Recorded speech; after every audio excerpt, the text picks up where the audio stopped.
अभी सुबह के 5 बज रहे हैं, 5:30 बजे की ट्रेन है और 4:30 बजे घर से निकले। अब जा रहे हैं हम लोग बोलबम। बहुत दिन से मन था, फाइनली आज वो भोले बाबा कहते हैं ना, बुलावा कब आ जाता है पता नहीं चलता। तो अचानक प्लान बना और हम लोग चल दिए। तो बच्चे सभी बेचारे सुबह के 4 बजे। कहाँ जा रहे हो? बोलबम को जब तक पूजा खत्म नहीं हो जाती तब तक खाना, सिर्फ फ्रूट सबसे खाना है। तो हम लोग उतर गए हैं बोलबम जाने के लिए देवघर।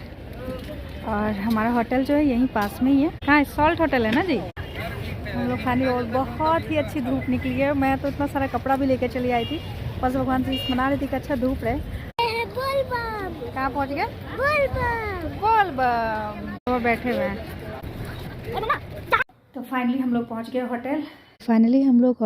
गए और होटल में सब लोग नहा धो करके पीले पीले वस्त्र पहन के सब लोग चल दिए बाबा धाम की ओर।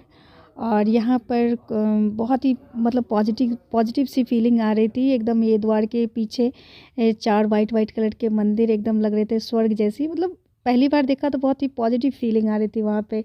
और क्योंकि सुल्तानगंज का ही जल भोले बाबा पे चढ़ाया जाता है, असली यात्रा तो कहते हैं वही होता है जो 10 दिन की यात्रा करके पैदल सुल्तानगंज से यहाँ पे आते हैं, जो कि करीब 100 किलोमीटर है। और वहाँ से लोग पैदल जल भर के लाते हैं, जिसको कि कांवड़ यात्रा कहते हैं। और मैं बचपन में अपने गांव में बहुत सारे लोगों को बाबा धाम कांवड़ लेके जाते हुए देखती थी, तो मेरा बड़ा मन करता था कि चलो बाबा धाम कभी तो जाए। तो भगवान की कृपा से ये दिन आया, लेकिन कांवड़ लेकिन कोई नहीं, अगली बार भगवान जी चाहेंगे तो ज़रूर करेंगे। कम से कम इस बार भगवान जी को देख तो लिया हमने। मैं तो इसी में बहुत खुश हूँ। भीड़ तो ऐसी थी अंदर में चढ़ाते वक्त कि मोबाइल निकाला इम्पॉसिबल था। लेकिन वहाँ पर जाकर के मैं करीब 20-30 सेकंड बैठी और पूजा किए। मतलब देख करके ना मुझे याद ही नहीं रखा, मुझे जल भी चढ़ाना है, फूल भी चढ़ाना है, मेरे हाथ में सब कुछ था। बस भगवान जी को देखते रह गए, अच्छा मैं बाबा धाम पहुँच गई, ऐसी वाली फीलिंग आ रही थी। फिर जाकर के फिर 10 सेकंड के बाद मुझे याद आया, अच्छा मुझे जल भी चढ़ाना है। फिर जल चढ़ाया, फूल चढ़ाया और करीब 10 सेकंड 15 सेकंड बैठी। फिर जाकर के मुझे एक पंडित ने पीछे से खींच लिया कि अब बस हो गया, अब उठिए और को भी मौका दीजिए। लेकिन सच में बहुत ही अच्छा लगा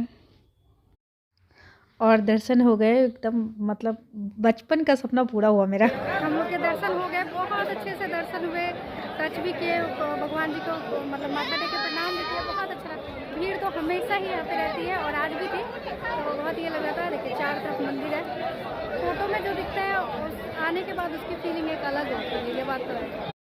हर हर महादेव। आशा करती हूँ वीडियो अच्छा लगा होगा। अच्छा लगेगा लाइक शेयर एंड सब्सक्राइब करना